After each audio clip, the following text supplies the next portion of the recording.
Let's f***ing roll. All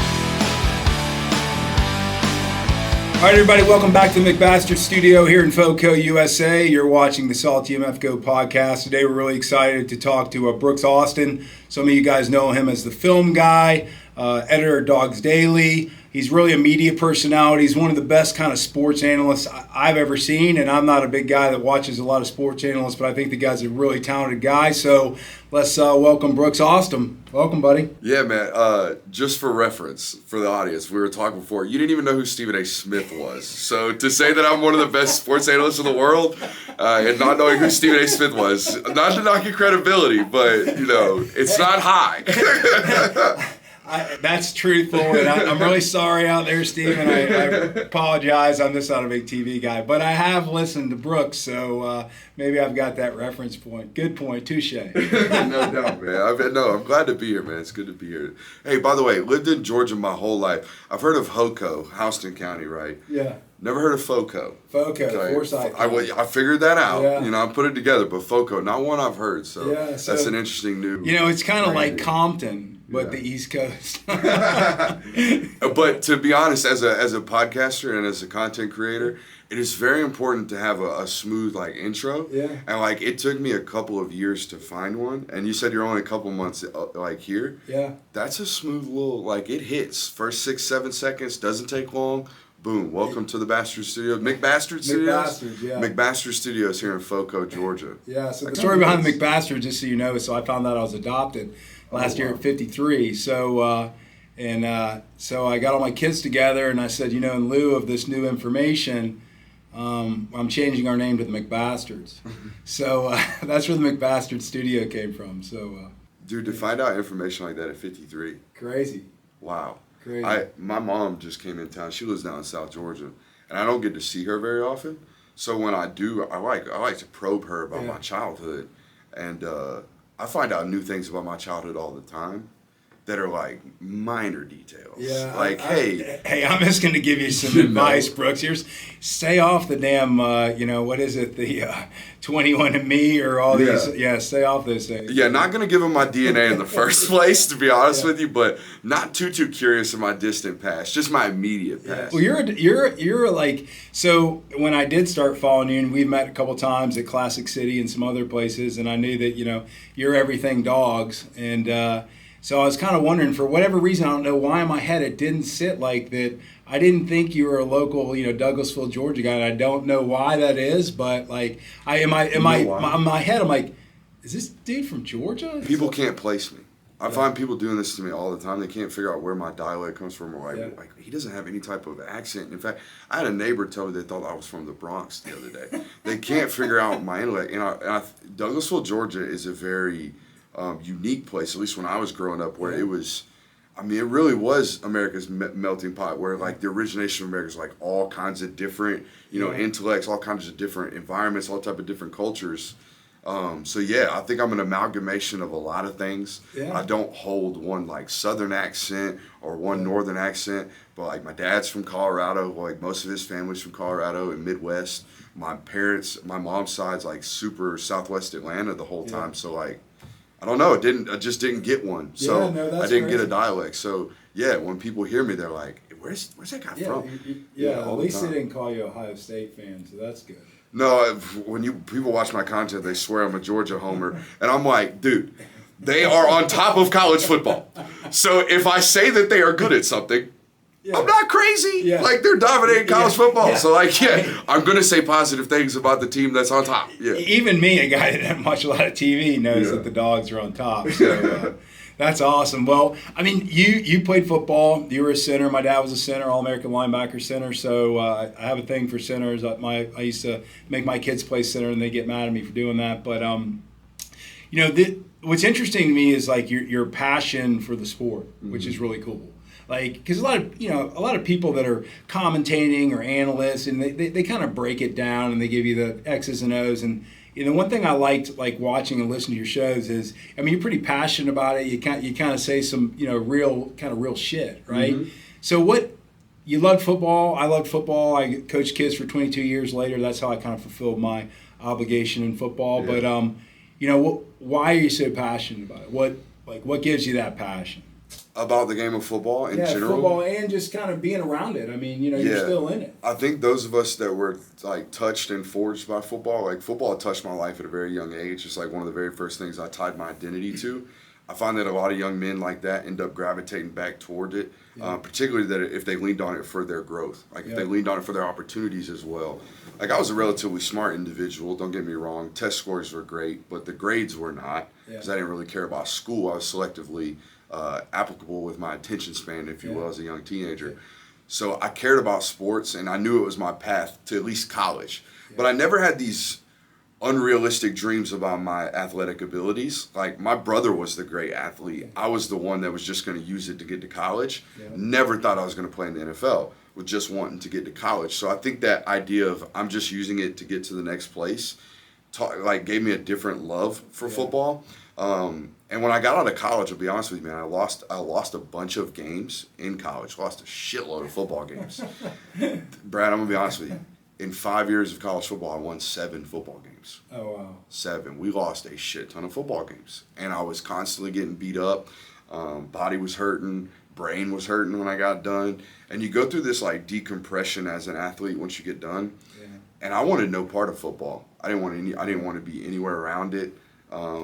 And then when I got back to covering it, I guess I like refound the love for it. The knowledge for football always was there. I had to play with a different knowledge of the game because I wasn't athletically gifted like others around me. So I had to know where to be. I had to know where you were going to be based off things that I had studied. So these things are applied in my knowledge and in my coverage of the game now. But the traditional love for it comes from the impact that it originally had on my formative years. Yeah, that's awesome. I'd say I have a very similar kind of feeling towards that. I mean, people ask me, I played a little bit in college, high school. I loved football. My dad was an All-American, all that. So I grew up in a football family.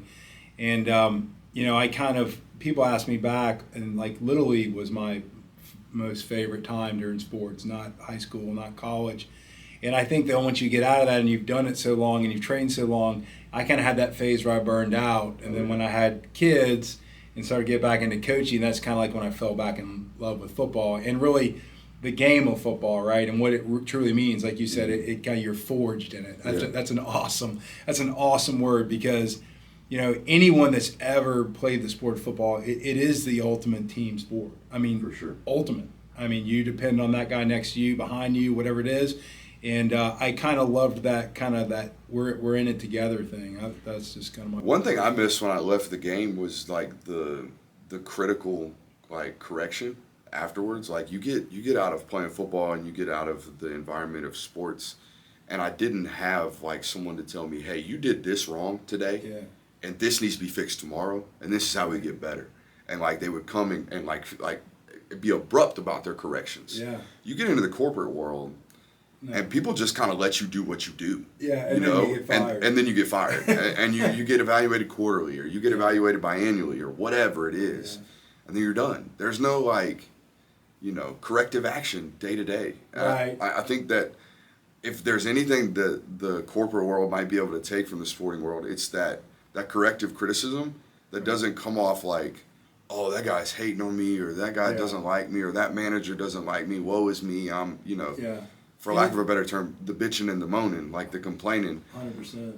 The world could need a little bit of like, hey, we got to get better right now here at this. And I missed that when I got true out. Honesty. You and I were talking about that before. Like, I don't like dickheads and people that are fake. And you were talking about that. We were talking about true honesty. And then Bill Hill was on our last podcast, and we were talking about the Army and military. And, teams are everything. You got a purpose. You've got to do this. You've got to execute these things. It's a very direct type thing you've got to do. And then when you get kind of into the real world, some of it is, meeting quarterly numbers is not necessarily purpose. No. Like, why are we here? Yeah. I mean, what the fuck are we doing, right? I mean, what are we doing? Why are we doing this? What's the reason? Or maybe we're serving the best cereal to kids or whatever it may be. And people just, I think they lose that in sports and specifically football it's so structured and orchestrated to kind of, follow that. I think it's, the older I get, the more I love it. Even when I was younger, I loved it. But now that I'm older and I kind of think about it more, intellectually and what it meant from an emotional side and what it meant from teammate side and building relationships, it's friggin' awesome. So it's no different than anything else in life. I feel like you can take things and apply it to other things. I mean, but it's what I was formed in, right? Yeah. You know, it's what I know and what I love. And when I look back at the things that I'm like lean on the idea of discipline or the idea of wanting to be a part of something bigger. Yeah. Like as I got bigger and better in the media space, the first thing I wanted to do was not to continue to stack income, but to find out, hey, who can I go hire? Like what team can I build around me? Yeah. And who, you know, that kind of environment. I think that initial nature came from like, you want to be a part of something bigger than yourself. You don't, as much as what I do is put a camera on me and a microphone in front of my face and it can seem self-indulged, like, I don't want to be alone all the time. I kind of want to be with people. I kind of want to be around a team. I think that's not only football. That's like human nature. Yeah. I think we're made and created to like be around other people and have intellectual conversations and get to know other people and talk. Put your phone down. Yeah. Talk. Exactly. And listen to people every once in a while. Yeah, and I know it's like, to me, this podcast thing is pretty new, right? I mean, we have a business podcast and another venture we have, but I don't do it. We have professional journalists that run the podcast. And so I'd never been involved in it. But the cool thing to me about this is like, you know, like you're an expert at this compared to me, you know. You learn from each other, but also it's really cool because you can really try to bring out sides of people that maybe they wouldn't bring out, or they would be specifically talking about Georgia football or who's the top quarterback or who's the best tight end, and they never really get to kind of see who the person is behind.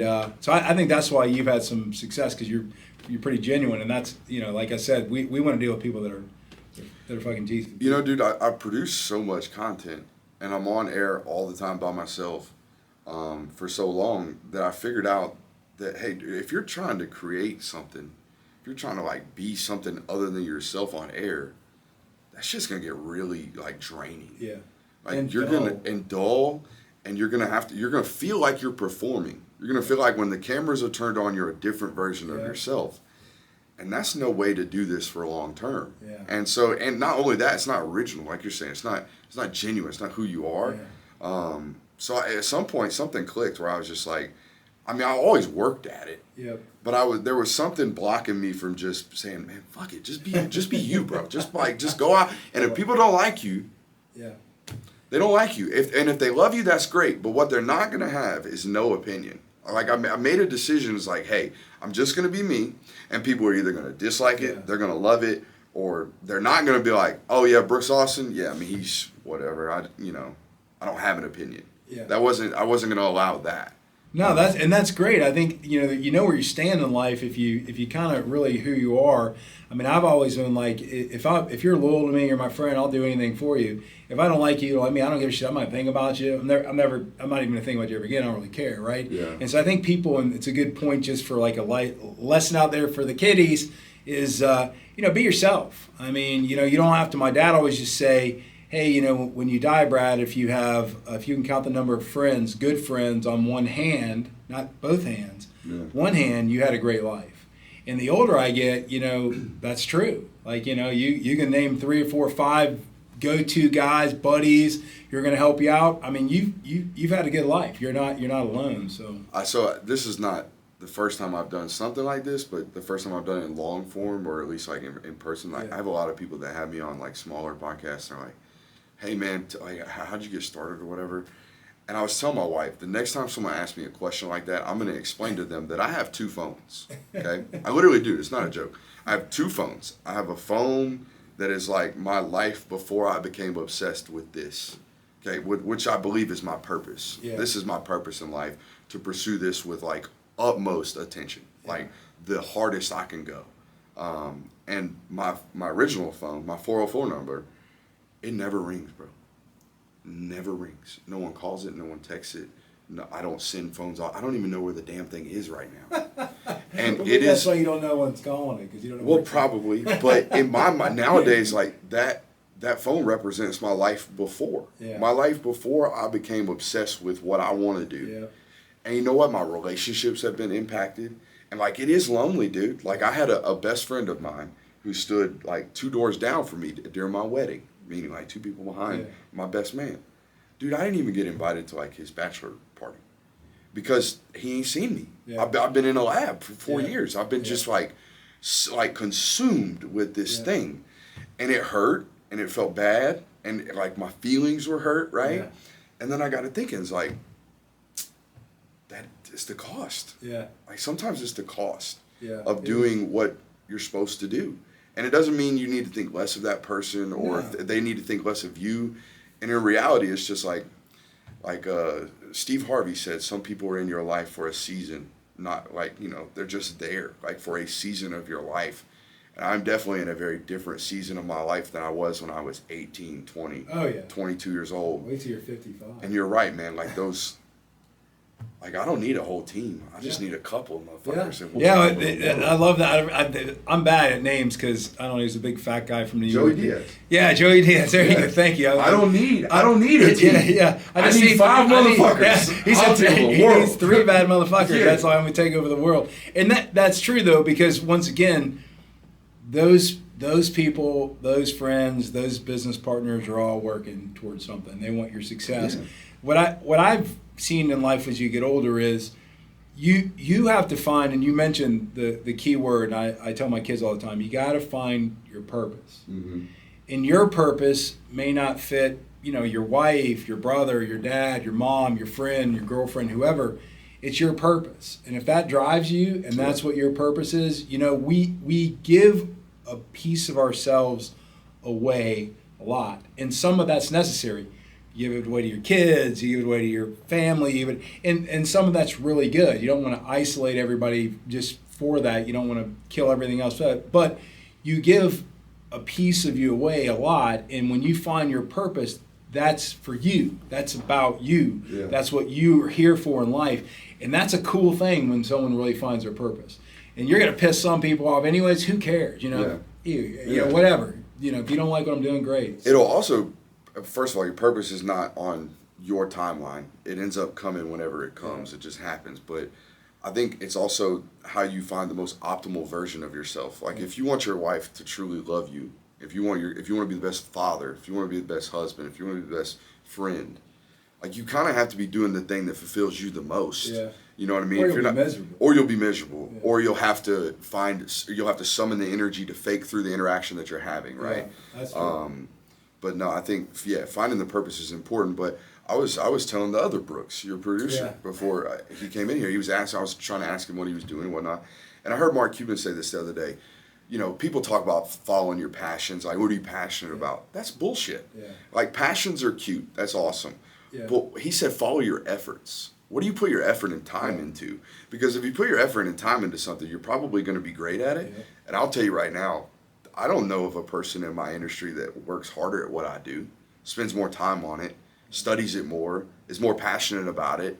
Like, that's the thing that's unmatched with me. There are people in the camera and TV business and the opinion business that are far more handsome than I am. Oh, come on. They are. Dead ass. Like, have you seen Jesse Palmer? Jesse Palmer is gorgeous. Palmer. He is gorgeous. He's a beautiful man. I am not that. Like, no, I have to work to be decent looking. Like, I understand these things, but like, there are very few people in this world. Grow a big beard. No one will know. I can't grow facial hair, dude. If I go, you know who Caillou is? You're a little older than I. The French cartoon character. Yeah. Bro, I would look like Caillou. I hear cue ball head ass. That's what I would look like because I can't grow facial hair. So if I lose my hair. Yeah. Done. I'm telling you right now, PEDs, they going in this thing. If the performance enhancing drugs, they going up in this joint right here, all right? The moment we're going bald, we're losing it, bro. I will not go bald. Yeah, it's brutal. It's brutal. But you one thing that you were talking about, passion. The other thing that I really like is you're not your thoughts, you're your actions. Yeah. So, and I'm an idea guy, and I have a million ideas an hour, day, minute, whatever. But reality is your actions and whatever you're putting your actions to, that's who you are. Yeah. So you can think whatever you want. You can have some bullshit ideology you want. You can bullshit and pontificate about it. But your actions show whether you're going to be great or not. If you took anybody in the world, whatever they were, musician, athlete, engineer, rocket scientist, whatever the hell they were, you could tell by their work ethic and their actions is why they're there. It's not because they thought, well, yeah, mate, I want to drive a spaceship, and I'm just going to think about it. I'm going to sit fucking around and just say, I'm going to be an astronaut. I'm going to be an astronaut, I heard someone say it this way the other day. You can look at yourself in the mirror all day and tell yourself you are who you are, but until you stack a pile of proof of concept and a proof of actions mile high, like, it doesn't matter. Yeah. Like, until you show and do, and like you're saying, do the action, until you have a stack of action, as a mile high. Like, you can tell yourself you are who you are all you want, but it doesn't matter until you have proof of concept. Until you go fucking do it. Do it. And I love that because I coached kids for 22 years, all kinds of sports, but football was my sport. And I was a defensive guy. I was a linebacker. I grew up linebacker. I played some football when I was little, but checks out. Yeah, so I ran the offense because the guy that was running it when I first started took too long to make the damn calls, and we were getting penalties. I'm like, you're done, dude. Yeah. I don't know shit about offense, but you're done. You're done. Yeah. The Tourette's chick, you're done. I know that because my kids have that. But anyways, so every time I would do something and the kids would go wrong, we would like run a dive 5 times in a row. Run it again. They didn't do it. Someone did something wrong. Run it again. And it would drive them nuts. But my point is, like, you're gonna keep doing this action till it becomes so normal to you, so repetitive to you that you don't even think about it. No. And like, you're good at something now, or you might have always been talented at something because you've done it so many times. You don't have to think about it. I don't come in here sweating. Dude. I don't go in the bathroom and act like I'm gonna puke. Bro. Because it just is what it is. I was never nervous to do what I was doing. I always knew at some point I was gifted. But I go back and watch stuff from like 2 years ago, and I'm like, that guy fucking sucks. That guy sucks so bad. Like, he's just not there. Like, he doesn't know quite yet what he's doing. He's just trying. But at least he's fucking trying. Yeah. Like, at least he's trying. And like, I watch, because we're about to debut something like a massive studio. I've invested a lot of time and money into my product, and it was very brick and mortar. Not if that's the right term. It was very old school and like just grainy. Like, we had 2 boards put up, and it's like I made it with my hands. Like, just built it in my driveway and then stuck it in my garage at my old house. And now we're about to have this like massive brand new studio. And I went back and like watched some of my old stuff. And I'm just like, no, that guy sucks. That guy's not good. 2 years ago, not good. And I was telling my buddy this the other day, and he was like, you know what? Your ass better say that about yourself 2 years from now. Yeah. You better look back at yourself now, currently, 2 years from now, and be like, that guy's not what I am now. That guy's not good enough. That guy's not as good as the guy I am now. Because that's like the whole point. Yeah. The whole point is to get better. And to continue to get better. Well, it's like even Kobe Bryant. You watch him, and he talks about training and how he trained 3 times a day. Like, he's up at 4. It's a math thing. And he's like, by the time I've done this, 2 years, 3 years, whatever the whole scenario was. He's right. The same thing like Larry Bird. And I mean, you're a Dogs guy. We're talking basketball and stuff. But same thing. The guy would go shoot 1,000 shots. And so I think maturation. You always can outdo yourself. Correct. Always. If you want to put the effort in, you want to put the extra time in, you want to learn, take classes, whatever, go to acting school, whatever the hell you want to do. Everyone can improve. And I think, I have no idea of this, and I don't, people ask me, well, what do you want for this podcast? I said, you know what I want for it? I want to interview real people and have real discussions. I don't give a shit. It's not really about me. And if that takes off and people like it and they think we're entertaining or whatever, whatever, who cares? I mean, it's to bring out like what people are doing that's cool. And I think you're in a really, like, a lot of people would die to be in the business you're in. I mean, let's be honest. It's a cool business. No, it's an awesome business. There's not a day in my life where I go through and I feel like it's work. Yeah. You know what I mean? But it requires a lot of work. Oh, yeah. Like anything else. But like I was saying earlier, if you follow your efforts, it doesn't matter. Like, I had Deuce Robinson. I don't know if you know him, but Deuce Robinson had a decision to make this past year. Like, hey, am I going to play professional football? Am I going to go play at USC and play football? Or am I going to be a first-round draft pick in baseball? Because I'm the next Aaron Judge. That's what people are telling me. I can either go be the next Travis Kelce, or I can go be the next Aaron Judge, or I can try to be a combination of both. Right. And I remember asking him, I said, hey, man, like, people ask you which one do you love more. That shit's sweet. That doesn't matter. That's during the game day. Every competitor loves to play. Yeah. Well, they're like, you can go out and shoot hoops what, in the driveway. What do you love to work at more? If I told you had to go have a 10-hour work day, and you can either go work for baseball or you can go work for football, which are you going to go do? That's what you need to make your decision based off of, because to be great at anything, it's not just your talent, it's your work ethic. Yeah. Like, my work ethic is unmatched, and I know that, but I didn't know that until I was probably, I found something that I was not only talented at, but I loved. Yeah. Which I think I'm is certainly key. talented at this, but I definitely work harder at it. Anyone, no matter what you're doing, if you're digging ditches or whatever, if you love what you do, you never work a day in your life. Correct. And I've heard that from a lot of older people when I growing up, and I really kind of didn't grasp it. Yeah. And when you can find new passions and new love for things in the thing you do every day, that's what becomes cool. Yeah, but I found until I love what I do for sure, but until I loved working at getting better at what I do, I didn't have any growth. Yeah. I was just in there, just getting the reps up, which is important, but it's almost like shooting the jump shot incorrectly. Yeah. Like you're in there and you got bad form, but you're still putting it, like you're still shooting, and then like in critical moments, your lack of form and your lack of technique comes out. So until I started to get better, which I didn't really start until I would say like a year ago, Right. where I was like really self-critical about what I was doing, not only on camera, but like as a person. Like if you're not perfecting your person, you're probably not going to perfect your passions and your craft. And that's what it took a long time for me to do. It's like work on myself, figure out the why I am the way I am, and having conversations like with my mom, like, hey, what was my childhood like? Well, come to find out, I was, the word forged. I was forged confidence. I created confidence when I was a child because I was overweight. I was the younger brother of a really talented, really talented older athlete.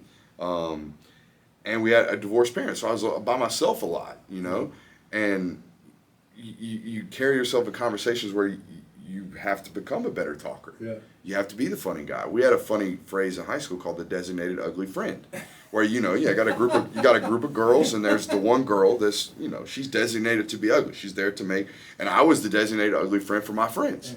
My friends would carry me around. Wingman, dude. You The best. You gotta have the best wingman. The best. A good wingman. Absolutely is the best. key. But all that childhood created kind of like my ability to talk. Like it's who I am. It's why I am the way I am. Yeah, and but I want to interject on that because people a lot of people I hear all these stories about someone bullied me or someone whatever, and then that motivated me to do whatever. Does it matter what the fulcrum is to make you what you're supposed to be? Whether it was somebody not saying bullying's good or whatever, but someone that was mean to you or someone that drove you or your brother that was a good athlete, that those external things drive you to do something and really become who the hell you are, or better than just sitting there sucking up shit, whatever. I'm just going to sit in the room. I think once I started having these conversations, again, finding the why of why I am the way I am or why things are the way they are. Once I did that, I stopped harboring emotions after the fact once I found the root, right? For example, my ability to conversate with people, my ability to have confidence now and walk into any room and have confidence. This comes from that forced confidence as a child. So I don't have any harbored efforts or harbored feelings and emotions about being bullied for being fat as a child or having to walk into those rooms and create that confidence. Nowadays, because I know why I was doing those things and why they impact me today, I don't harbor any emotions. I can separate those two things. I am this because of this, and I don't have to worry about, the kid called me fat in 5th grade.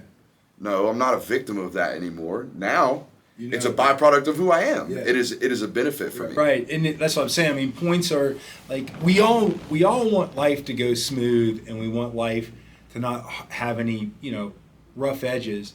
But the rough edges are really what forge you. Yeah. The rough edges are you deciding to make the decision. I'm going to be whatever I'm going to be the best damn media personality in the world.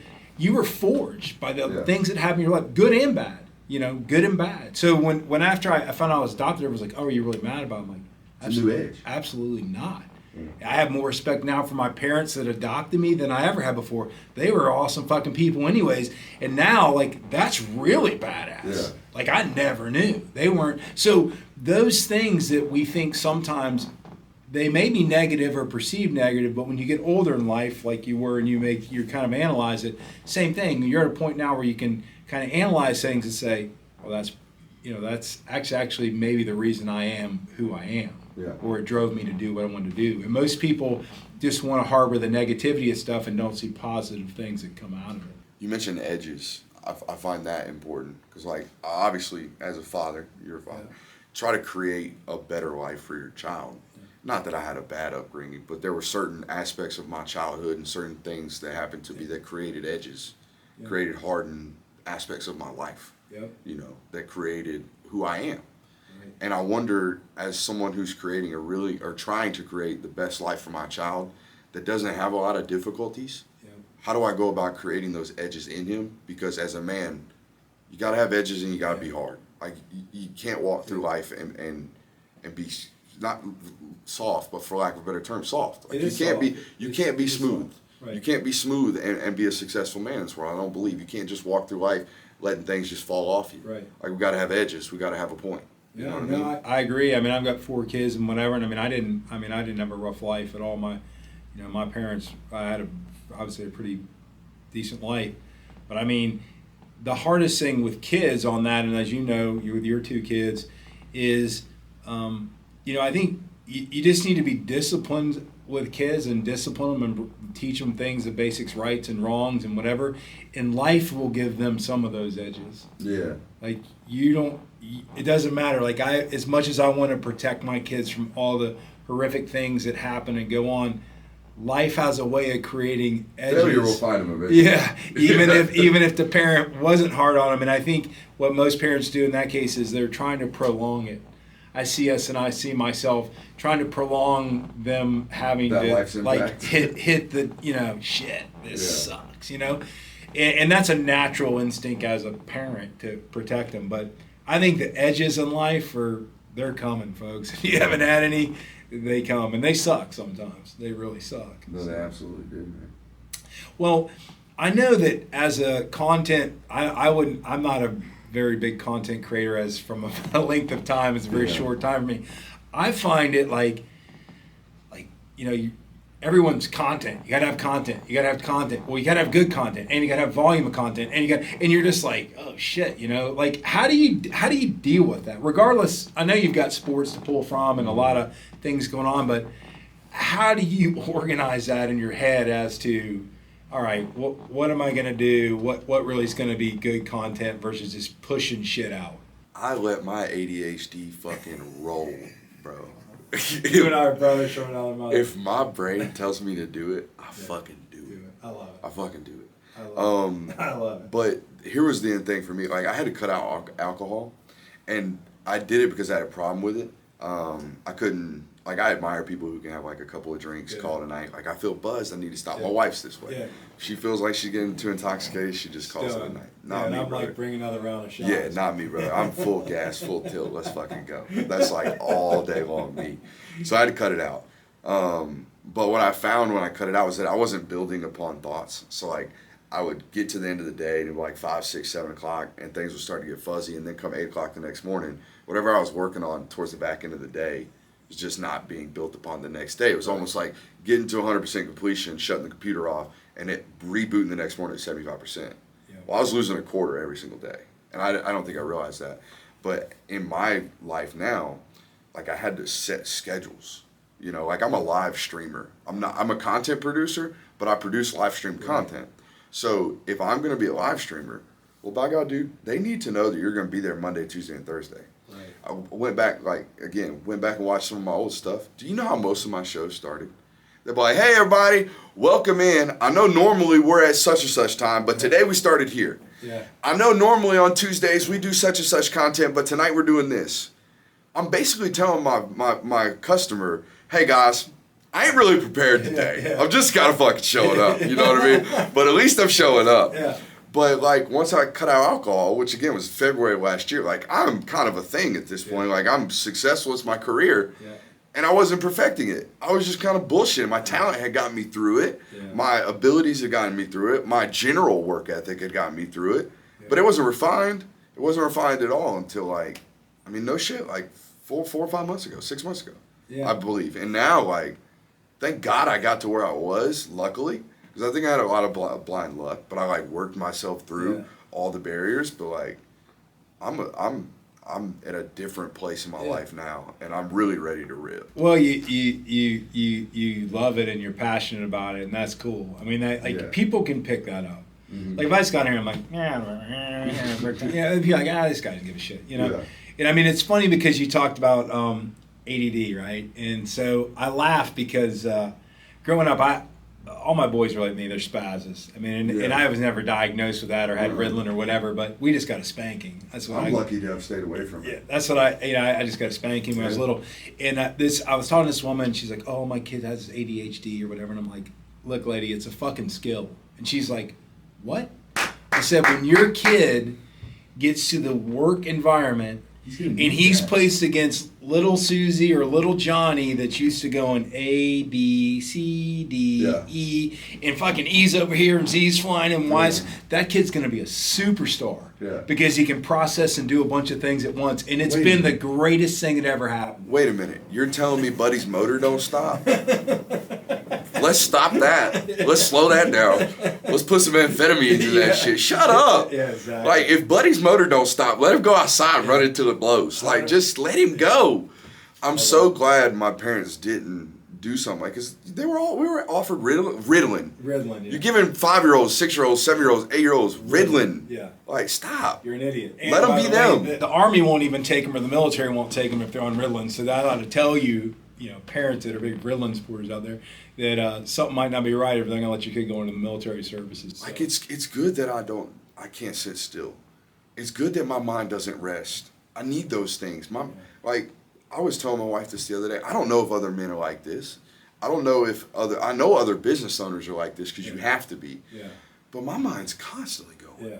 My mind's constantly thinking about the next thing. Oh yeah. Shit, yeah. I need to do that. Yeah. Oh wait, write I it like down. that. My problem is I have 100. I'll never write them down. That's fine. We'll get back to it. We'll get back to it. My brain will circle back to it. My circus will come back. Bro. It'll be back. No, man. Yeah. But don't inhibit that. Like, if you're someone who's constantly first of all, pursue that. Yeah. If your brain is constantly thinking about something, if it's the right thing, if it can serve you purpose in life, if it can bring you value, do it. Fucking go. Do it. Go do that. I love it. Don't do anything else. Do that. At least give it more than a couple hours, though. Yeah, make sure you're consumed with it. Make sure it's like year over year. Yeah. Make sure you're like me. Like, it's so funny. I ended up doing construction for like 10 years. From when I was 16 to 26, I was working in road construction. Because it was my dad's business, and it was something that I was working to take over. And the whole entire time, I'm like skipping class, listening to Dan Patrick's show. Do you know who Dan Patrick is? It's like I'm like skipping class to listen to these radio shows that I love and these streaming platforms, and these guys who've branched out and become their own business and become their own content creators and like all of these things. And I'm like consumed with these things at 15, 16, 17 years old. And then I go to college and I have just like one little bump in the road.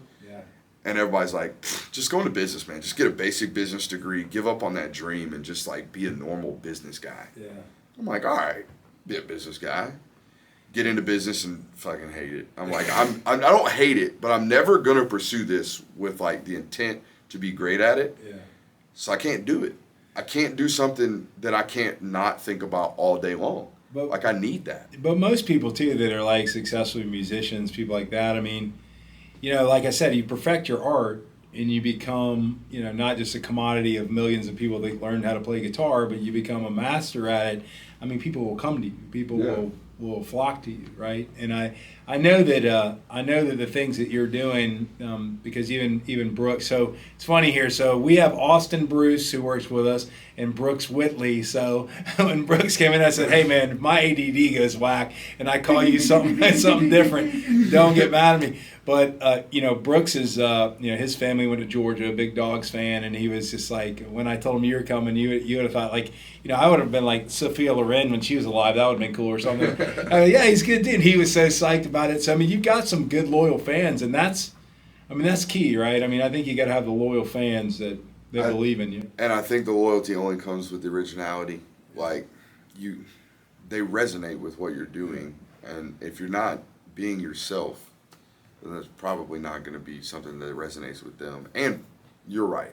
It is the energy. Yeah. Like, I do fucking love this stuff, man. It's good stuff. Like, I love it. I love doing this. Like, I love talking. I love communicating. I love building relationships. Like, I had a football coach in college, Phil Jones, R.I.P. Used to talk about relationships all the time. he said, football is a great game, but it's a matter of life. Like, it's a prospect of life, and it's no different than anything else. Where, like, you walk into a room with a stranger, there is something between you two that you can form a relationship upon. Oh, yeah. There's some commonality that you share somewhere that you can develop a relationship with. And I find that when I'm staring into a camera like this, I'm staring into the abyss. I'm looking at, you know, the person across from the other end. I'm just trying to develop a relationship. And the only way to do that is to be honest and forthcoming with who you are and not bullshit anything. Yeah, just and positive energy. Go. And yeah, lot of juice. Like energy, a lot of juice. Man. I mean, and people don't realize, but energy, you know, energy's give and take. I can tell. My wife always used to get mad at me because I've come in and I meet somebody, that guy's a dick. I don't like her. Yeah. And she's like, you haven't even spent any time with him. You know, I'm like, no. I can feel it. I can feel it. Yeah. He's an asshole. I don't want to hang around him. You know, I don't want to hang around anyone that isn't sharing ideas or having energy or, you know, I don't want to be around them as you get older. And I think that's some good advice to people. Like, you don't have to deal with assholes if you don't. Hey, kids, you don't have to deal with assholes if you don't want to be around them. You ever seen Yellowstone? Yeah, that's cool. So Rip, there's a point where he walks up to Jimmy and he tells him, he says, there's two things in this world, Jimmy. There's sharks and there's minnows. And if you don't know which one you are, you ain't a fucking shark. And I think that's true, and I love the statement. But I also think there's a third animal in this amalgamation, if you will, and it's snakes. There are people who are out here just eating the other because they're a shark and they're shark behaviors. And some people would call that alpha behavior, right? Like, I'm an eat or be eaten type shit.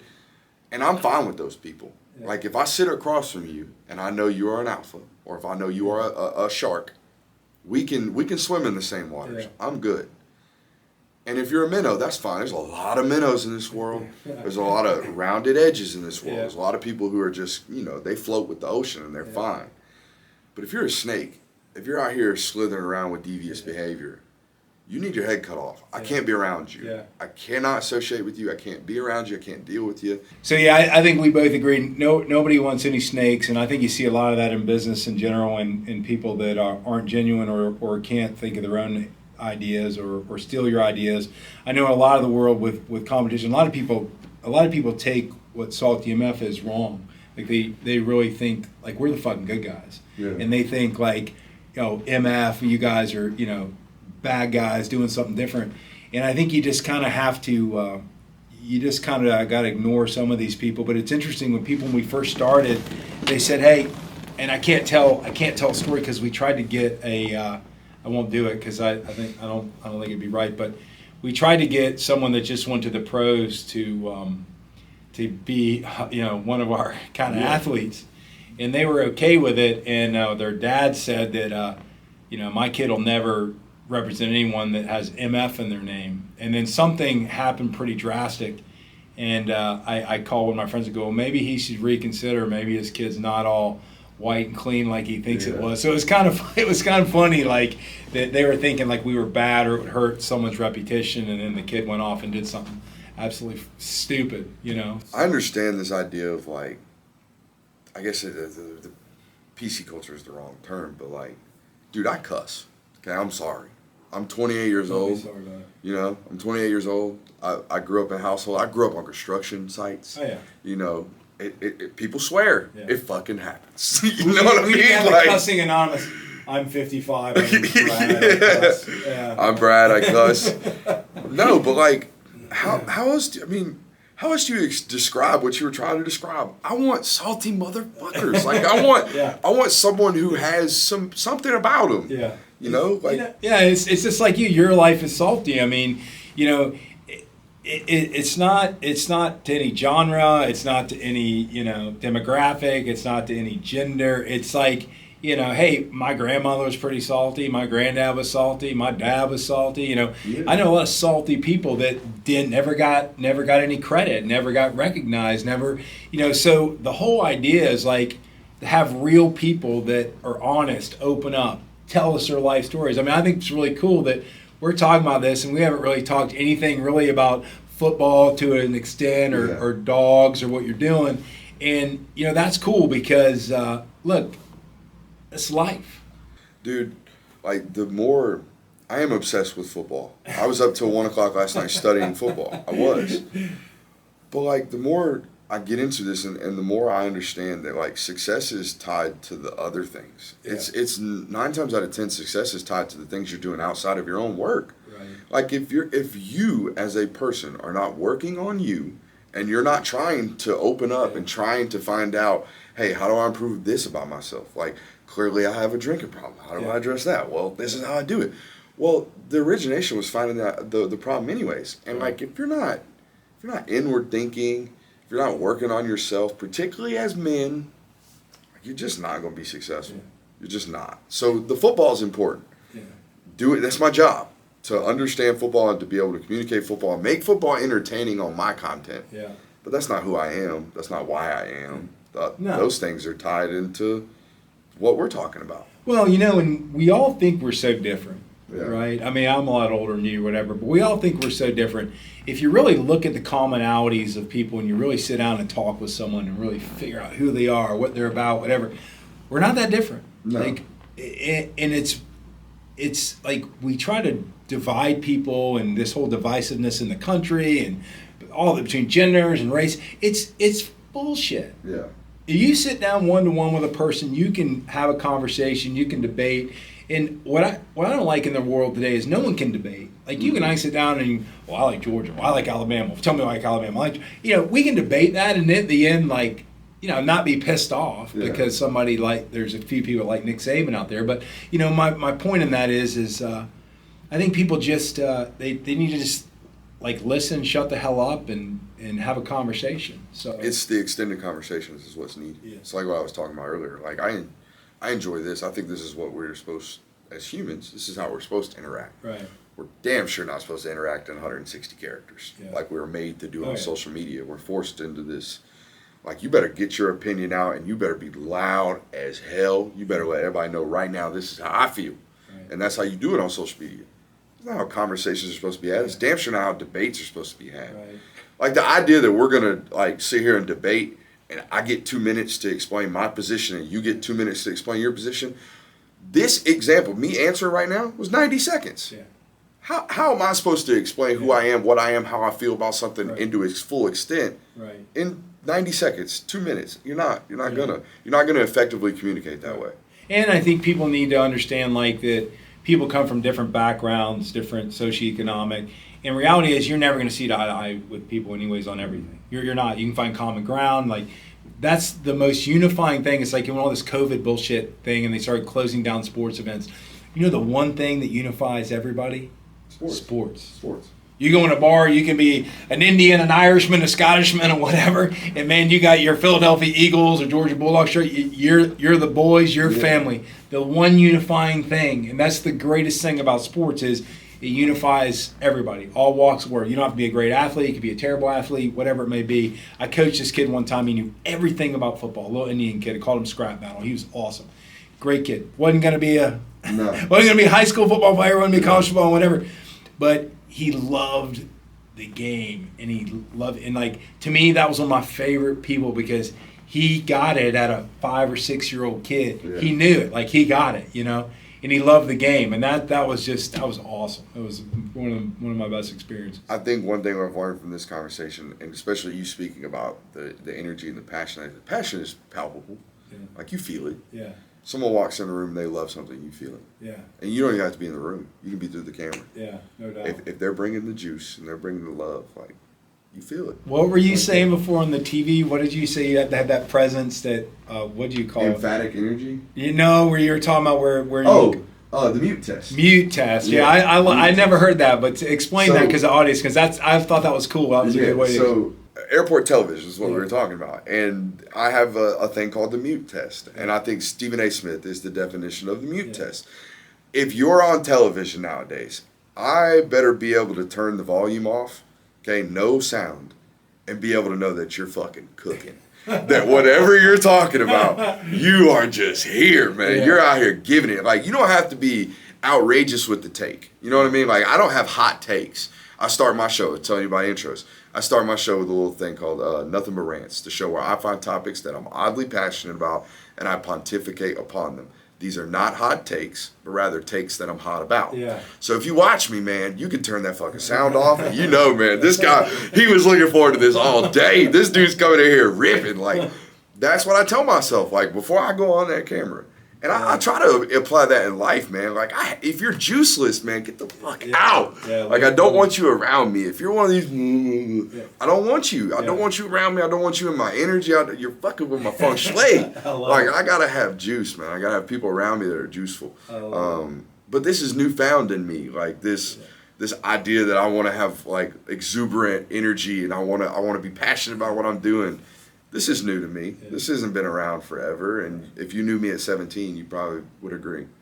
Yeah, but, like I said, that whole maturation process, I mean, people go through it. I've gone through my life. I had kids, all that stuff. Now my kids are getting older. They're going out. You kind of find yourself again because you have time for yourself. You have time to do stuff. You have time to pursue things, and you don't have to worry about, necessarily, providing everything for those little guys, which you have little guys now, and a guy and girl. But so to me, it's like when someone told me that whole adoption thing, I was like, man, I'm brand new, man. I just found some shit out that, like, shit, I really am brand new because this wasn't this, that wasn't that. I can be whatever I want to be. So I think through life, people think it's over. Like, oh, you reached 40. Oh, shit, it's over. Oh, you reached 50. Oh, shit, you're gone. Oh, you reached 60. Man, it's never too late to find that passion and bring it out and, just kind of put it out there, man. You got to be talented.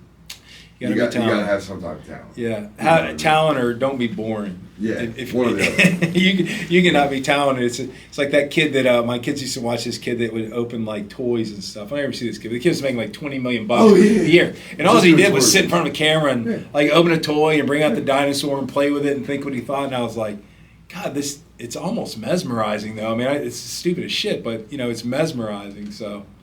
Maybe you can open toys or something if you don't have any talent. Nah, I think we've found a niche in the film stuff. To be honest with you, man, we're doing all right. Oh yeah, no doubt. Nah, man, but I think if it comes down to, like, if you are creating content, or if, like, you want to do something like this one day, I think we were talking about the word different. I don't think different is the proper term when it comes to creating content. I think you have to be unique. I think you have to stand out, and you're like. You have to create the content first. You're not really going to find out what you're unique about until you start taking the shots and start producing the content. Like, I was producing content for 3 or 4 years before I found out, oh, I'm uniquely gifted at football knowledge. Yeah. So I better be pounding that, So once I figured out that, hey, my audience is clearly in search of someone who can explain and break down football to them, well, I hunted that, and that's all I did for a little while. And then you start to build on to everything else. But once you find what you're uniquely gifted at and what you're uniquely talented at, go. That's it. Well, that's good advice for all the aspiring, media presence, specifically in sports, football, basketball, whatever it may be. That's great advice, because that was going to be a question I was going to ask you, like, for young Brooke Austins out there and just getting started, what advice would you do them? And you kind of just gave them that advice. And the only other thing, I was like, it was so hard to. You look at other people and you're like, I'm better than him, or I'm better than her. Why is she getting the gift? Or why is she getting the breaks? Why he getting the breaks? What's going on with me? I used to have a football coach who used to talk about, like, horses, and they have the blinders on their face, right? They put the horse blinders on it. And the reason that being is because they want to run their own race. Yeah. They don't want them looking at their peripherals. Yeah. And he would apply that to football. He's like, hey, man, just run your race, man. Be out here and do you, and have laser focus on what you're trying to do. Because any of these outside noise is going to impact your ultimate, like, trajectory. Like, how you go about your business, if you're worrying about other people, it's going to impact you. So just, like, put the horse blinders on and be a harder worker than everybody else at something you're talented at. Yeah, that's so true. Because I remember even playing sports, I remember, like, I would be so focused, like, when we were in a game or something, people would be screaming and yelling, whatever. And, like, I was looking back, I was thinking about that, and I didn't hear anything. Mm-mm. Like, I literally looking back, and people were screaming and yelling and whatever, and I think, like, that's the part of that I miss in sports. Like, that you got your visors on, just like you said, right? You're so zoned in on something, and I think if you can find that in work or whatever you want to aspire to be, and you can get to that point where you can block all that out, then you can do some really amazing things. Sports psychiatrists have actually studied it. Psychologists have actually studied it. They call it the flow state. So it is when your body and your mind have matched up into something that you are, like you're in the zone, if you will. Where, have you ever seen For the Love of the Game? Yeah. Remember when he like clears the mechanism and he's like, that's what it feels like. Yeah. When you reach your flow state, you ain't seeing nothing else, man. Like you're only focused on what you're doing. Yeah, that's awesome. Well, I mean, I think this has been awesome. You know, for those of you listening that thought we were only talking about Georgia Bulldogs, you'll have to go and listen. You'll have to listen to Brooks Austin on his show. This is more about life and the way he felt about stuff. And I mean, I've enjoyed you. I haven't spent a lot of time around you, but I've met you a couple times. And I hope you'll come back and we can cut the shit, whatever, do stuff with like this, or the we can come back mutual, and. By the way, you're a vibe. Well, I appreciate that. I'm a pretty normal kind of guy, and I mean, I enjoy this stuff. I've been blessed many times. Salty was a blessing to us. It was kind of something at a later age that I always wanted to do, and kind of have the heart of an 18-year-old at 55, and we're gonna fucking do it. So absolutely, we're gonna just do it, man. Well, anything you want to say in closing? Because it's been awesome. No, man, I had this one. Not that I'm like some philosophizer or anything like this, but I had, since this is kind of people watch this to learn about life. Yeah. I learned this one the other day. I was driving home, and this was during every spring I take a long trip. I see as many high schools as I possibly can. This year I saw 37 schools in 17 days. So we're everywhere from like Northwest Georgia up in the mountains all the way down to Valdosta. We try to cover the state and see as many great players as we can. And in the meanwhile, I was also producing my shows, my live streams, Monday, Tuesday, and Thursday. So I'm exhausted. And one of the days I was driving home, and I had to get on and do a live show for an hour by myself in like 90 minutes. And I had no show notes. I had nothing. I was just like feeling sorry for myself. I was like, I don't want to fucking do this. But I promised my people I would do this. So I like self-talked my way into doing it. But it wasn't enough because I had no show plan. Like I was mentally prepared to go do it, but I had nothing. So I'm like reaching out to my guys that are helping me produce now, and I'm reaching out to my wife, and I'm like putting my plight on. I'm like, this is what I got going on. And next thing I know, my producers are rat-a-tat-tatting me with show topics. And by the time I drove home, I had a show prepared. What I was going to talk about was ready. And when I get home, my wife already has my coffee ready for me that I go every show. Because she knew I was struggling, and she had a note for me. And I came to a realization there's two things that are important, okay? You're only as good as the thoughts that you allow yourself to have and the people you surround yourself with. Yeah. Meaning you're only going to mentally be prepared for what you tell yourself you're allowed to. Yeah. Like whatever your self-talk is, that's it, all right? But the other thing is what your team is, who you surround yourself with, that's it. If you have good self-talk and you got good people around you, you'll be all right. That's right. Well, you heard it, guys. Brooks Austin just told us the success in life, and I really enjoyed you being on. And I have an idea. Since I have ADD, I'm going to flip it out now because I'll forget it. Yeah. So when you're going around to all these high schools, as us, we've done some stuff in the NIL stuff, and we're sponsoring kids, but we started this Salty Spotlight for high school kids because we want. It's about the kid. It's not about us. Like we want to highlight them. We want to do video. Maybe we could do something in collab. Yeah. And when you're out finding guys, we could do stuff and spotlight them and give them. We give them free gear and stuff. But can't pay the high school kids. But that might be a really good idea. I'd love to. Maybe we can go offline. Yeah, no doubt. I think there's only one other person in the industry that sees more high school kids than me, and that's Jeremy Johnson. And I know who you are. I'm running you down, bro.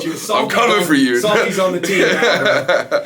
Well, hey, so Salty Nation, we appreciate you. We're talking to Brooks Austin. You can check him out, the Dogs Daily. Check him out. He's known as the film guy, but more or less, he's a good person. He's a talented guy. Watch him, listen to him. I don't think I could stream like that. I think I'd bore the shit out of people. But stay tuned to the next SaltyMF Go. Let's go.